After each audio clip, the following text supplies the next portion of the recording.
Welcome, ladies and gentlemen. This is, I don't know what this is. It's not fire-branded. It's not technically a podcast. But here I am on Twitter Spaces doing something that sort of kind of resembles a podcast. I am TJ Haines. Thank you very much for checking this out. Probably going to be checking it out on demand. And I'm very happy that you are. Today I'm talking a little bit about truth. Whether or not truth is important. Is the truth important? Does the truth matter? Of course it does, folks. Then why aren't people living that way? Why aren't people reasoning that way? Why are people thinking with their emotions? I'm going to talk about two specific things, or at the very least one specific thing. Let's see if I have time to get to the second. Talking about a story from LifeSite News about Pope Leo having appointed a pro-LGBT Archbishop as the secretary for the dicastery of clergy. Can you believe it? Can you believe Pope Leo would do such a thing as to appoint a pro-LGBTQPQRST Archbishop as secretary for the dicastery of clergy? Oh my God. So scandalous. Can you believe it? You better not believe it, because if it's coming out of LifeSite News, you can bet it's unbelievable because it's untrue. And I'm going to break down for you why it's untrue, not necessarily as an indictment of LifeSite News, and not even to defend the Archbishop, which we'll talk about what that story is behind. I'm talking about this because I want you to understand that there are people who swear to God that they are aligned with the truth, and they want nothing to do with it at all. Yes, even in the Catholic world. And then I'm going to explain why that's so similar, what we find in the Catholic world, why it's so similar to what we're seeing in secular liberal circles. Again, I am TJ Haines. Thank you very much for joining me. This is January 23rd in the year of our Lord 2026. And I say thank you, Catholic Church. Mr. Producer, please bring that music to a nice, slow, buttery fade. Yes, sir. This really gets under my skin. Let's go right into it. The LifeSite News propaganda machine, always churning out high fiction. Great journalism, if great journalism means I know exactly how to format this story so that what actually happened looks like something completely different. Well, you have to be a great journalist to pull off that trick, because there are specific things that you do in journalism to keep a story accurate, clear, and truthful. There's a difference between factual and truthful, because the facts don't always tell the truth. It depends on what you do with them. And a well-trained journalist knows how to make that happen, knows the different knobs and levers and switches and buttons, knows the components of written editorial, and knows how to execute those components, leverage those components to make a story accurate, clear, factual, and truthful. Which means when you know how to do that, you know how to do the reverse, how to modify a story so that it tells a different story from what the facts suggest. Now, let me go through how this started. So yesterday, I don't know why LifeSite News stuff keeps popping up on my Twitter feed, but it does. And yesterday I saw this. I know you don't have the visual. That's all right, because I don't want you to vomit. So I'm glad you can't see the visual. They did two posts. Now, as I'm talking, I'm going to have to try and find the second one, because now I only have the first one. But the first post that I saw says, breaking, Pope Leo appoints pro-LGBT Archbishop as secretary for the dicastery for clergy. Now, full disclosure, I did not read this story because I don't want to give them any traffic. Okay, so if I'm, and I want to be honest about that. If I were really being thorough, I would have read the story and deconstructed the story. But I've done that so many times. I'm just so over it, deconstructing their stories, and I'm just going straight to the post. Just give me a second here, folks. This one was one of the posts that I saw, which I think is the strongest. So let me start there. Again, this is from LifeSite News' Twitter feed. Breaking, Pope Leo appoints pro-LGBT Archbishop Carlo Roberto Rendilli, known for refusing to condemn homosexual marriage. Let me repeat that, but I'm going to shorten this ridiculously long name. Pope Leo appoints pro-LGBT Archbishop known for refusing to condemn homosexual marriage. Well, that's pretty strong. And if you're not seeing the visual, let me just describe this. It's accompanied by a picture, or really two pictures in the one graphic. On the left, you have Pope Leo, who looks a little timid, almost ashamed. It's not a good look for him. There's a gay flag in the background, and then behind the gay flag is the Vatican. Obviously, this is photoshopped. I don't think they're trying to pass it off as an authentic picture, like someone took a selfie and there was a gay flag there. It's photoshopped, but they're saying something with that image. The timid-looking Pope Leo, and he looks a little embarrassed and ashamed or undecisive. And behind him is a gay flag, and behind the gay flag is the Vatican. They're saying something with the construction of that image. And then on the other side of the image is an image of Archbishop Carlo Roberto LMNOP. And the picture of the Archbishop, he does not look good. It looks like a still image from an interview, from a video or something. And he looks a little, I don't know, sinister. I say that because my first reaction when this popped up on my screen was not the copy. It was the picture of this priest. I didn't know for that second that I saw it. I didn't know it was an archbishop, but he's in clerics, so I just see him as a priest, and he looks a little sinister, right? And then Pope Leo looks, kind of afraid and timid and whatnot. And then the copy. Pope Leo appoints pro-LGBT archbishop known for refusing to condemn homosexual marriage. And then I put the two together. I'm like, yeah, he looks like the type. That was my instant reaction to that. Yeah, he looks like the type. And then I saw that it came from LifeSite News, and I said, okay, well, here we go. Here we go. Now, my next thought went something like this. Well, this is probably true, because that's a damn crazy thing to say in a post if it's not true. So it's probably mostly true, but there's probably something untrue about it. Let me do some fact-checking on this archbishop, and I'll find out for myself. Well, what I discovered is that there's no truth to the post at all. I want to say again, I did not read the article that they wrote. I want to make that very clear. I'm basing my judgment on two posts to Twitter/X. All right, now let's get to the one that I originally was going to start with. So that was an image and a post on X. This second one is the posting of the article itself. And again, it's not too different. It says, breaking, Pope Leo appoints pro-LGBT archbishop as secretary for the dicastery of clergy. So it says less. But the first thing they posted said, who refused to condemn homosexual marriage or something to that effect. That was the first thing they posted. The second thing, as far as I can tell, the second thing they posted said a little bit less. Okay, fine. But that first one is awfully damning, isn't it? Really damning.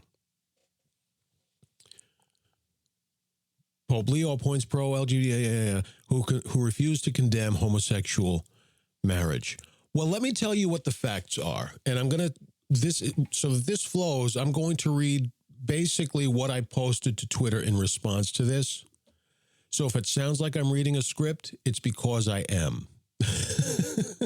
Just so that this flows a little bit better. And I'm not doing a whole lot of uhs and ums. All right, so let me outline the facts for you. Again, the allegation is Pope Leo appoints this pro-gay, pro-LGBT archbishop who refused to condemn homosexual marriage. What image does that put in your mind? It almost sounds like he's an advocate for, I don't know what you would call it. I wouldn't call it a gay ideology, but an advocate for gay stuff, right? It almost makes it sound like that. It also puts this idea, this image in your head that he specifically said there's nothing wrong with gay marriage. Doesn't it put that idea in your head, who refused to condemn homosexual marriage? Doesn't it put that idea in your head that he's basically the other James Martin, right? Okay, let's look at what the facts are. And I want you to know, too, I did some pretty thorough searching, and I have zero evidence that there is any pro-LGBT advocacy from this Archbishop. There's no evidence of that, and there's no evidence that he said anything contrary.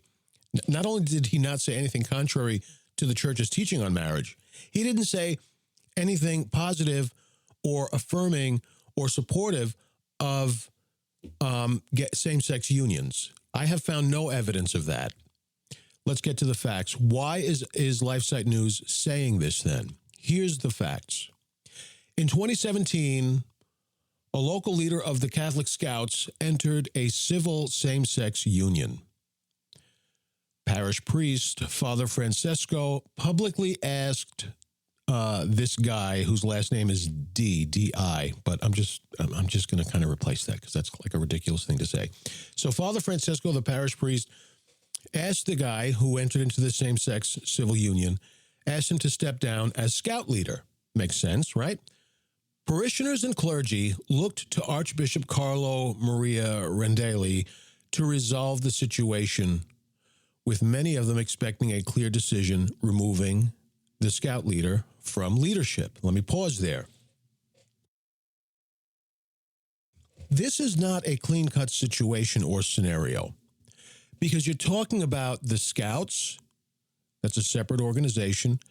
This is not a matter of a clown mass or illicit sacraments or priest abuse situation. This is nothing like that. A local ordinary, as far as I know, and if you know better, please drop a comment, because I'm always willing to listen and I'm always willing to be corrected. A local bishop doesn't have a whole lot of legal or canonical power to step in and, for instance, fire a parish employee. Yeah, I mean, he just doesn't. It's parish governance. So that's the first thing you have to have in your mind. Okay, that the local ordinary in a situation like this he has some power, but he does not have anywhere near the amount of power, legal or canonical, that people think. And again, if you know better, that's fine. I'm open to correction. So please feel free to correct me, but don't correct me with your opinion. If you're correcting me with law or canon law, please cite the law that you're basing this on. Okay? But I'm definitely open to being corrected. So the local ordinary doesn't have a whole lot of power here. What's the situation we have then? A scout leader entered into a same-sex civil union. The pastor at the parish asked the guy to step down. There was another priest there who was supporting him and encouraged the guy not to step down. So there's a lot of drama here in this soup bowl, a whole lot of drama going on. At a point, and this did not happen immediately, at a point, people were asking the Archbishop to step in and to do something about this. Now, let's go to Bishop. I think he was a bishop then. I can't remember. Anyway, let's go to his response, okay? What was his response or his reaction to this, the Archbishop Rendelli? The Archbishop issued a long pastoral letter on the case saying that he had deliberately avoided immediate public intervention to reduce media amplification. So basically, he took a little time, I think it was a month or two, before he finally responded to this. Now, folks, as you hear this, you're going to hear things that you're like, that's not good. He shouldn't have done that. Or he should have done something else. That's fine. That's okay. We'll get to that. But that's not important right now, okay? Your judgment or assessment of what the Archbishop did or didn't do, that's okay, but don't go there yet. We'll go there later. Let's keep our eyes on the facts, okay? So he took a month or two to respond, and then when he finally did, the Archbishop issued a long pastoral letter on the case saying he had deliberately avoided so this is why he delayed. He deliberately avoided immediate public intervention to reduce media amplification. I have to tell you, that's very believable, because that is very Catholic Church. That is, in the church, you're really supposed to do things quietly. which is biblical. You're supposed to do things quietly. When there's a lot of media surrounding something, now, again, it's the scouts, it's the pastor asking the guy to step down, it's a gay civil union, so you know the media is going to be all over that. And then it's the pastor versus, I guess, his associate priest, the associate who's at the other priest who's at the parish. So a lot of media attention going on here, right? So the Archbishop waited until the media frenzy cooled down a little bit. Let's continue.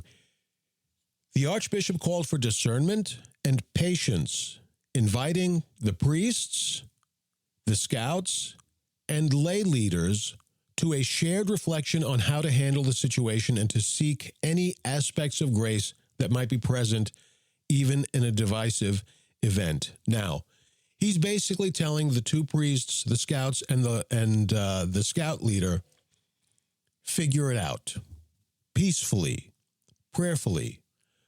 But I'm not going to intervene here. You guys have to figure it out. Was that the best way to handle it?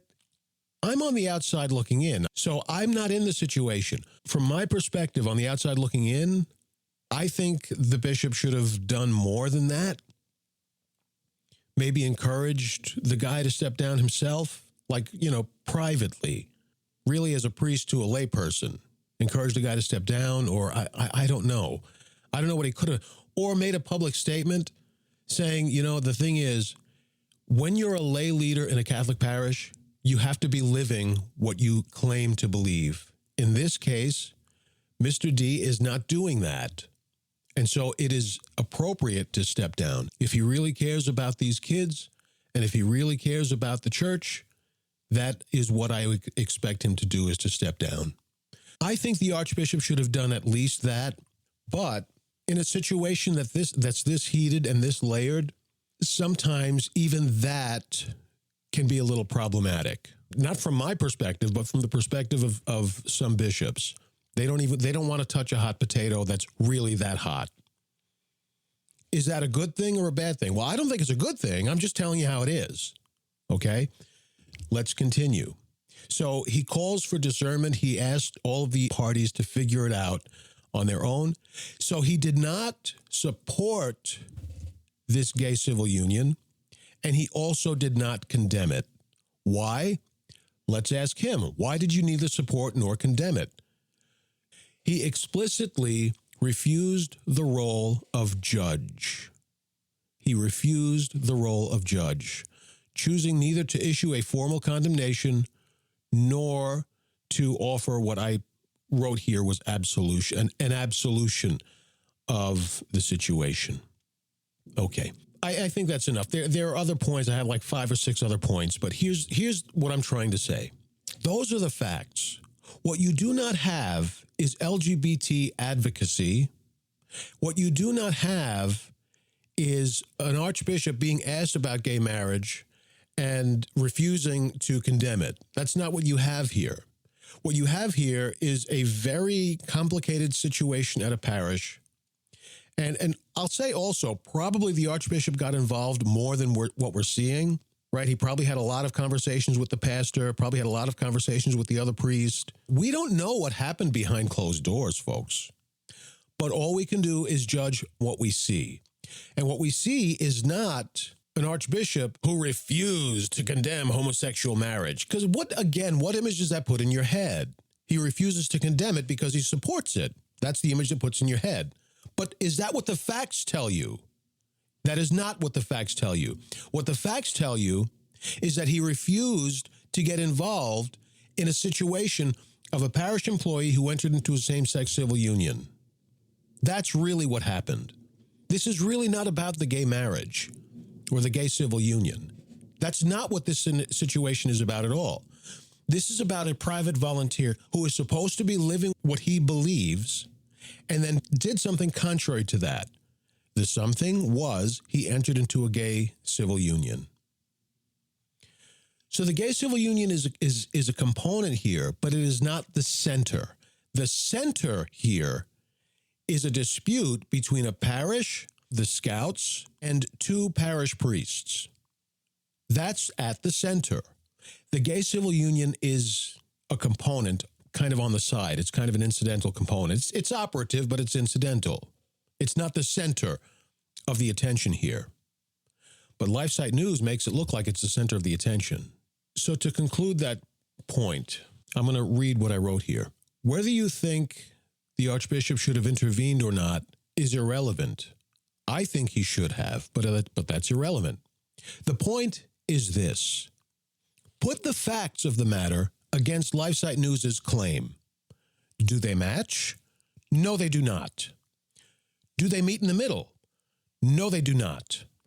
Are they opposed to each other? Yes, they are. What LifeSite News is claiming in that post, and again, I want to say I did not read the article, but I'm sure the article is going to be almost as ridiculous because this is how they always do. So I'm judging the post. Do the facts match what we see in the post? They objectively do not. Folks, this is not a matter of opinion. They simply do not meet. They just don't. They are opposed to each other. This framing does not match the facts. It does not have the same emotional gravity. What do I mean by that? If I told you these facts first, told you all about this story, gave you all these facts, you're going to have an emotional reaction or response to that, right? Doesn't matter what it is, positive, negative, whatever. It doesn't matter. You're going to have an emotional response to that. It could be an, oh, wow. Could be an, oh, my God. It could be a scandal. Doesn't matter. You're going to have a response, right? You're also going to have a response from this post by LifeSite News. Pope Leo appoints pro-LGBT Archbishop known for refusing to condemn homosexual marriage. You're going to have a response to that too, right? Are you going to have the same response to that as you might have had to just the story and the facts had you received that first? You're going to have two different emotional responses. Are they going to be the same? Are they going to be identical? Are they going to be similar? I'll bet they would be quite different, wouldn't they? The response you would have to each of these things in isolation. I mean, you can try this thought experiment yourself. Go up to someone and tell them these two things, right? The LifeSite News post and then the story that I just told you about this Archbishop. But tell it to someone as if it's two different stories about two different bishops. And watch for yourself that you're going to get two different reactions.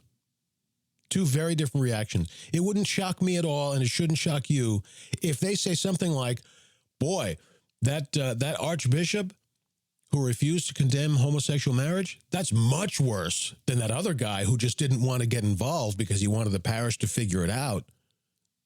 That first one is much worse. The facts don't align. The claims don't align. The post does not align with the truth. And even your emotional or intellectual response to this would not be identical between the post and the facts. I have said this before, and I try not to harp on this because at the end of the day, there are real people who work at LifeSite News, and I do not want people to lose jobs, ever, anyone. I don't want people to lose jobs, including people at LifeSite News. I don't want LifeSite News to fold and all these people lose jobs, but what I do want is for the people at LifeSite News to do their jobs better, to do their jobs correctly. Good journalism, good storytelling, not this nonsense, this sensationalism, and these flat-out lies that are coming out of LifeSite News day after day after day, lies. And I've broken down their stories in the past. I'm not going to keep, I'm not making my business all about that. But at times like this, where the lies are just so clear and so well, and the truth is so well documented, at times like this, I do call it out, not to harm LifeSite News, but to inform Catholics that you better choose your friends in Catholic media much more carefully. Now, let's get to part two of this. I don't know what it is, but I feel like Trump is always helping Putin has become the new song that liberals like to sing.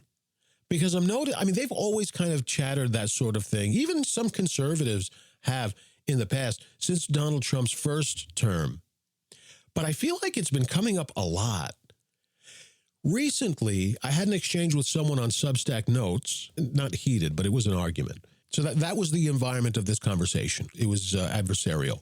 And one of the things he said was, Trump is always doing things in Putin's best interests. And I said, what are you talking about? And I went down the line of specific things that Trump did that directly go against Putin's interests. He placed heavy tariffs on Russia. He supports Ukraine. He's selling weapons to Ukraine. Trump taking out Maduro, arresting Maduro in Venezuela. That really, really hurt Vladimir Putin and Russia. Increased oil production in the United States really hurt Russia because it severely devalued Russian energy, the value and worth of oil exported from Russia.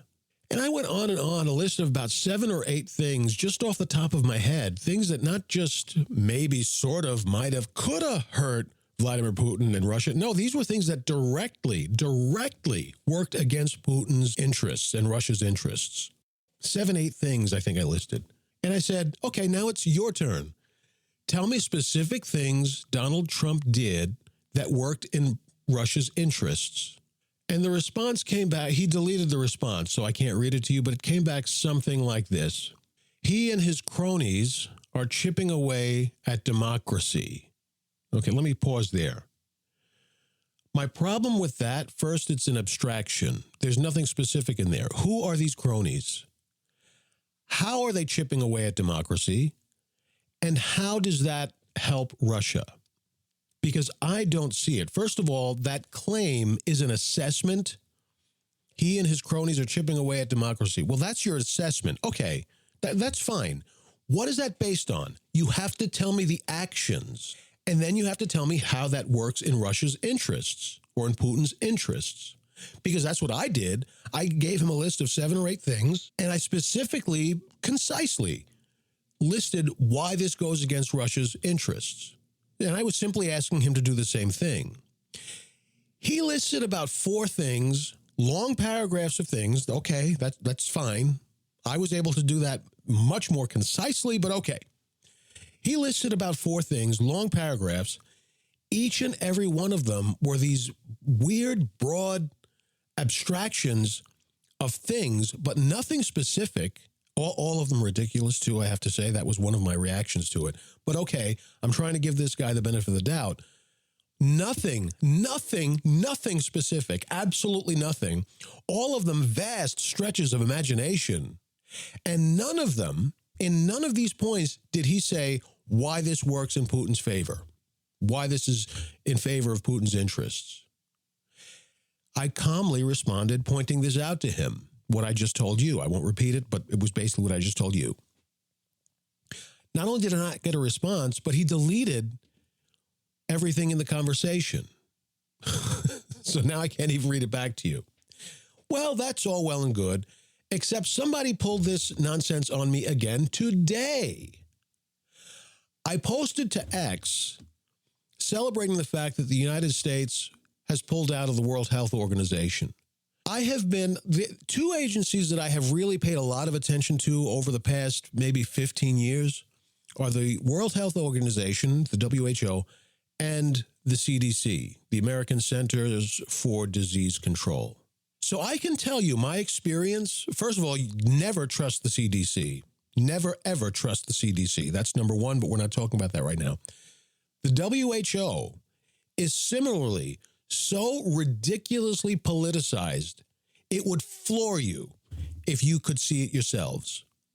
Highly politicized. Talk about misinformation. Let me tell you, they released a report, a very, very deeply researched report, very deeply researched, very trustworthy, on recommendations for sexual education for school children as young as 5 years old. Very deeply, very thoroughly researched. Well, you can believe that caught my attention. We're talking about sexual education. These are recommendations being sent to schools in Europe. My fear is you're going to see this sort of thing pop up in the United States, too, because after all, it's the World Health Organization. They're the CDC on steroids. They're like the super CDC. Real trustworthy, real authoritative. Okay, so I'm offering commentary on this report. And I'm not going to go through the whole thing. I'm just going to basically tell you this. This is what I found. First of all, everything in there was sick and disgusting. And it was all based either directly or indirectly on the research of Alfred Kinsey from like the 1920s. It was like really old research from a really questionable sexual psychologist whose research methodology was so shoddy that no one in the field respects it. No one does. At best, they'll turn to Kinsey's research for clues, not for facts. And that's if they even do that at all. Well, wouldn't you know, Kinsey's research, because I looked at the footnotes, Kinsey's research was all over this WHO document. In fact, I think it was exclusively Kinsey's. It was either directly from Kinsey or it was research from a psychologist who was basing his findings on Kinsey. So Kinsey was all over it. You know what else I found? Not one of the researchers was an actual professional researcher or psychologist. Not one. Zero, not one. I checked every name. Zero. Not one authoritative agent there. Well, no, there was one. I forget her name. Obviously, I'm not committing these things to memory. But there was one actual psychologist there. And all she did was signed the report. She endorsed the report. That's all she did. Talk about misinformation. So I posted to Twitter celebrating that we're pulling out of the WHO. I alluded to that example of the WHO's weird psychosexual education report. Someone, I will not name names because I don't do like that unless I have to. Someone dropped a comment with a post of their own that said, the pandemic of misinformation, the U.S. exiting WHO is a boost to Putin and authoritarians. Oh, so now exiting the WHO is also working in Putin's favor. Of course. You see what I'm saying? This has become the new song that they're all singing. Okay, so now it's this. Okay, so I guess if Donald Trump wipes his ass the wrong way, that also works in Putin's favor. Gotcha. Here's what I said in response to this guy's post, which is just, okay. Here's what I said. If I had a dime for every time someone said this, that this or that works in Putin's favor, I'd be a millionaire. I go on to say, I'm so over these stretches of logic, the rhetorical acrobatics, and the twisted imaginations of people who can't even make basic arguments. You can't make a basic argument that survives even the tiniest pressure of logical scrutiny. And you want me to believe you when you say the pandemic of misinformation, the U.S. exiting the WHO is a boost to Putin. You want me to believe a statement like that when you can't even form an argument? Okay. I go on to say, I'm sorry, but Donald Trump blowing his nose does not help Putin either. And neither does exiting the WHO, which has been masterful at misinformation for the past 15 years. Probably longer than that, but I only go back 15 years with it. I have been, and this again is the comment, I've been tracking them for a long time. To give one example, and then I gave the example of the sexual education thing. I conclude with there was a single psychologist on the board, and all she did was sign the report. Ridiculous, exclamation point, tap, post. I can't repeat what his response was. It was vulgar. Hey, man, I don't shy away from vulgarity, but I'm just not going to repeat it because it was especially vulgar, which doesn't burn my ears, but I just don't want to put that in this product. And then he blocked me. Okay, fine. I'm totally okay with being blocked, but this is what I'm talking about. Do you see how this Putin helps Russia brigade uses abstractions and ideas to manufacture truths that don't align with the facts? Do you see how they do that? Now it's Putin loves Russia. Tomorrow, it's going to be Jesus was an alien. I have no idea. You never know what they're going to come up with. But do you see what they do? How they emotionalize everything? They use emotion to get to your reason. Well, how is that any different from LifeSite News, which uses emotion to bypass your reason so they can manipulate your will in favor of their agendas? How is that different? It's the same components, they're just swapped. The liberals are using emotion to manufacture truth. LifeSite News is manufacturing truth to bypass your reason so that they can get to your emotions. Why? Because an appeal to your emotion prompts your will. It goes a little something like this. The Pope is evil. He is known for beating children half to death. Well, you don't even scrutinize that because it's so damn shocking. It goes right to your emotions, right? And what does it do to your will? Well, it may not do something immediately, but your will is now prompted to act or speak against the Pope. And obviously I'm making this story up, but now your will is prompted either now or progressively later to act and speak against the Pope. You don't trust his catechesis, you don't listen to him when he says something, whatever. So they manufacture a truth, which is a lie. They manufacture a truth to go straight to your emotions so they can manipulate your will. The liberals manufacture emotions to bypass truth so that they can get to your emotions and manipulate your will. Oh my God, I've heard that Donald Trump is constantly doing things to help Russia. Oh my God. Well, what has he done? I don't know, but I heard he's been doing a lot. It's all over the place. How are the secular liberals any different from what we're seeing coming out of LifeSite News? They aren't. And so those of you listening to this, if you are a loyal LifeSite News reader, if this, what you've heard me say today, does not get you to change your mind about visiting LifeSite News, I don't think an apparition of the Blessed Virgin Mary telling you to do so will have any effect either. Because what I'm telling you is fact-based and truthful. I get nothing out of telling it to you. I don't get paid for what I do. It doesn't put money in my pocket if billions of people are reading my articles and listening to my podcasts, and it doesn't take a dime out of my pocket if nobody's reading or listening. I have nothing to gain, nothing to lose. So what I'm telling you is truth without reward. That's a truth you can trust when someone has nothing to gain by telling it to you. So if what I've said to you today, which is fact-based, truthful, well-documented, if what I've said to you today is not enough to get you to reconsider who you trust in independent Catholic media, nothing will change your mind. Because what I've laid out for you here today is about as damning as a judgment from God. And I want to be very clear before I bring this to a close. I'm not trying to get your attention away from LifeSite News and onto me. I don't care if you never listen to me again. I really don't. I don't care if you never read one of my articles at Stoking the Embers, which you can find at stokingembers.com. Thank you very much for your consideration. I really don't care. I really don't care as I insert that plug. No, but seriously, I'm not getting this to shift your attention from them to me. I'm really not.